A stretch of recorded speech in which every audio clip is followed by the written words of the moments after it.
मुझे आज इस अवसर पर जब आपने अपनी वार्षिक भाषा पत्रिका बिहार दर्शन का विमोचन किया है, मुझे यहाँ आकर बहुत खुशी हुई है और श्रीमती सौदारी जी को मैं धन्यवाद देना चाहूँगा कि उन्होंने इस मौके पर मुझे विराम किया। हम सब जानते हैं कि भारत आप किसी भी दृष्टिकोण से देखें, ये विविधताओं से भरा हुआ देश है। साधारणतया दुनिया में विविधता असहजता पैदा करती है। मेरे से भिन्न पृष्ठभूमि के लोगों के साथ दुनिया में कहीं और बहुत सारे तनाव, बहुत सारे खून खराबे दुनिया में देख रहे हैं। उसका कारण भी यही है कि साधारणतया संस्कृतियां इस आधार पर परिभाषित हुई कि हमारी पृष्ठभूमि ये है, हम दूसरों से केवल भिन्न नहीं हैं, हम श्रेष्ठ हैं। और हम श्रेष्ठ हैं, जब आदमी ये कहेगा कि मैं श्रेष्ठ हूं, तो मुझसे जो बाकी को निम्न मानूंगा, तो मेरे दिमाग मेरे अंदर केवल अहम पैदा नहीं होगा, बल्कि ये इच्छा भी जागेगी कि जो मुझसे कम है उनके ऊपर मेरा आधिपत्य, मेरा नियंत्रण होना चाहिए। इसीलिए दुनिया में पूरा इतिहास बना हुआ है, जहाँ आक्रमण हुए हैं, जहाँ दूसरे शासन स्थापित हुए हैं। भारत दुनिया का अकेला देश है या भारतीय संस्कृति में कहूँ कि जिसका दृष्टिकोण सार्वभौम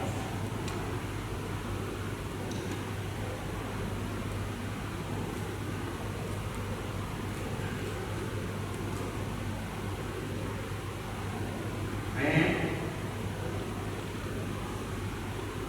मेरी जो पृष्ठभूमि है, दूसरे की पृष्ठभूमि चाहे जितनी अलग हो, और एक दृष्टिकोण से हमारे अंदर चाहे जितनी विभिन्नताएं, हम अलग भाषा बोलते हो, आस्थाएं अलग अलग हो, उनकी अभिव्यक्ति का तरीका अलग हो,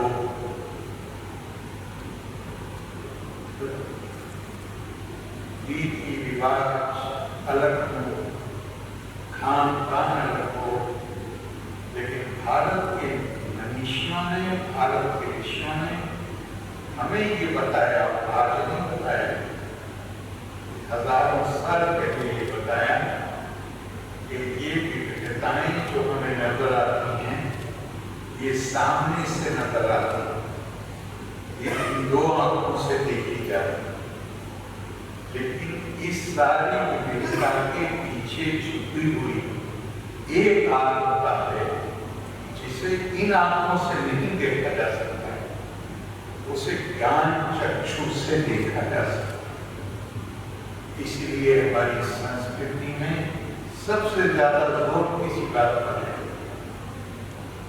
इस संस्कृति को ज्ञान की संस्कृति कहते हैं, और सबसे ज्यादा जोर किसी बात पर है, वो है ज्ञान अर्जन पर, ज्ञान की प्राप्ति पर। इस ज्ञान की प्राप्ति, जो ज्ञान आपके अंदर की योग्यता, कार्य है, ये क्षमता और योग्यता पैदा कर देते हैं कि जहां हम किसी भी पृष्ठभूमि का व्यक्ति हो,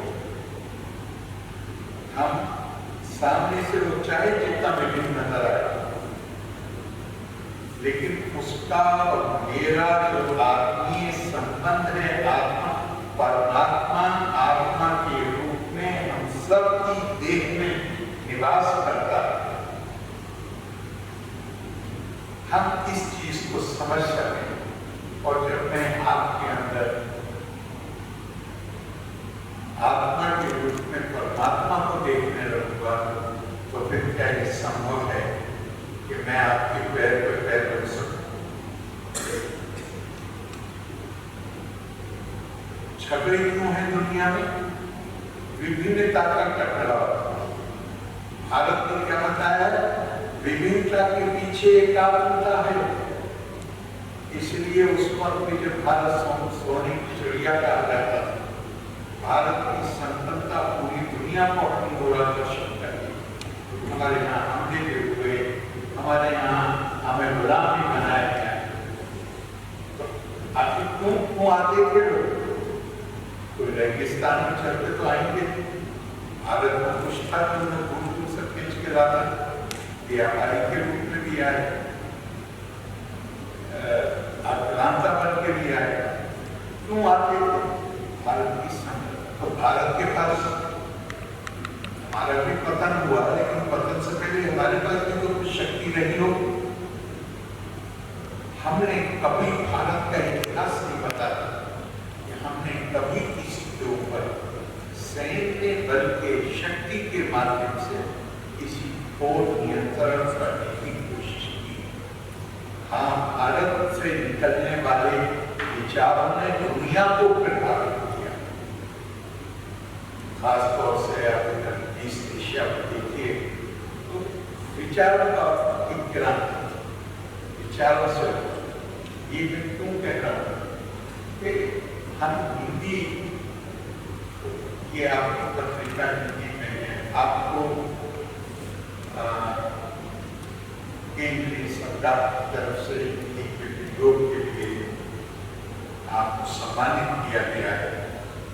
इसका मतलब नहीं है कि हमारे यहाँ जो दूसरी भाषाएं हैं उनका कम है, बिल्कुल।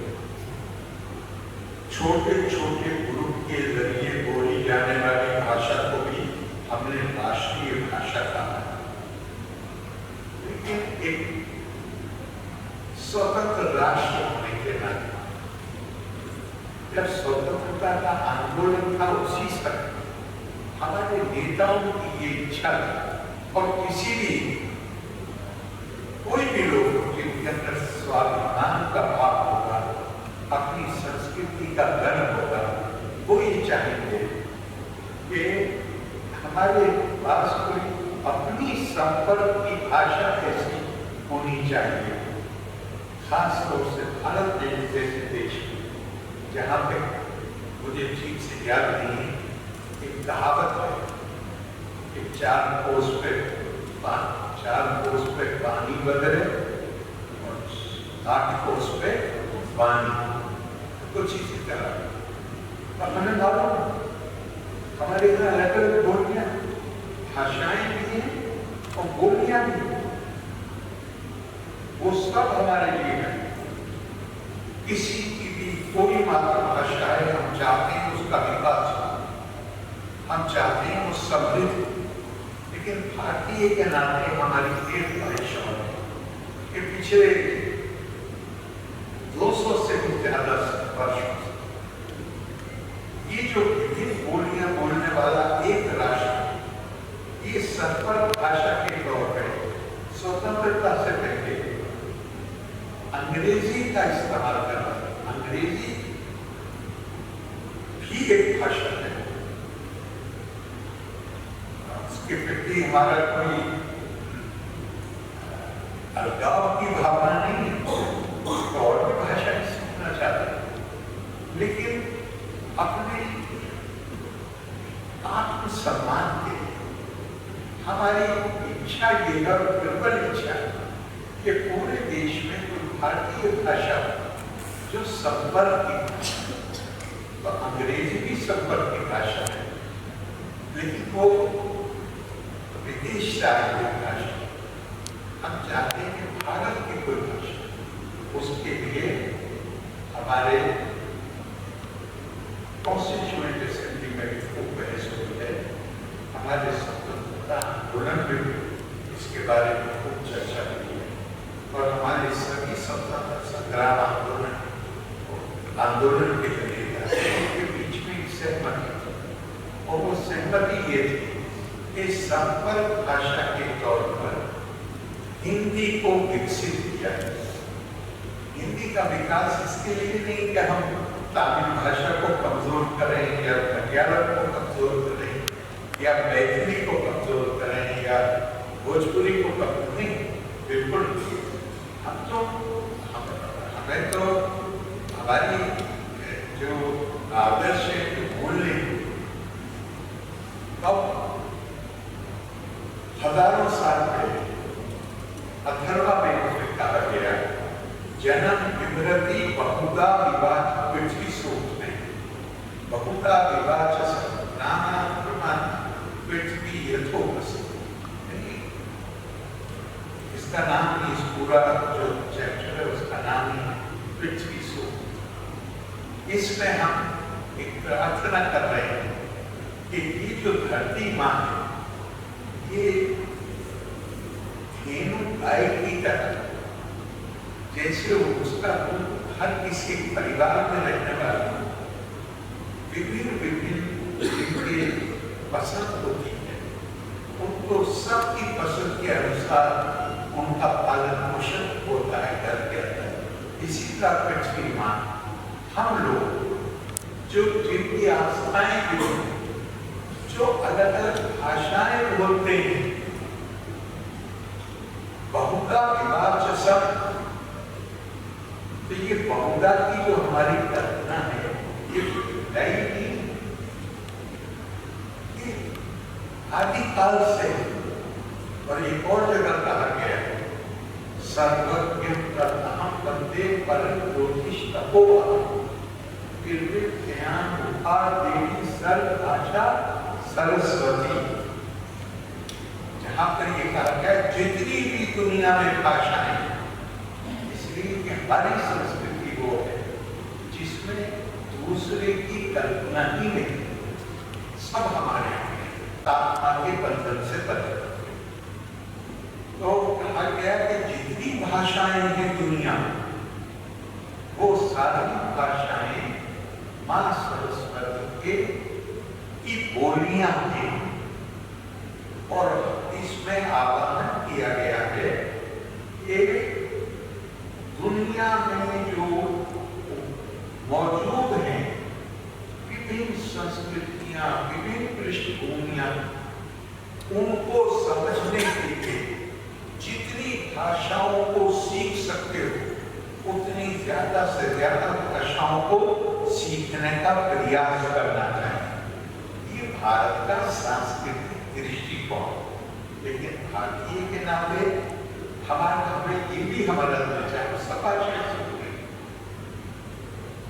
आप तो पासपोर्ट बनाने वाले लोग हैं, दुनिया के बारे में पता होगा। अब तो स्थिति और बेहतर है, लेकिन अब से 20-25 साल पहले जो ये इंफॉर्मेशन टेक्नोलॉजी है, इसमें प्रोडक्शन किसी और मुल्क में होता था, मालिक कोई और थे, लेकिन सबके बैक ऑफिस गुड़गांव में। उसका कारण क्या था?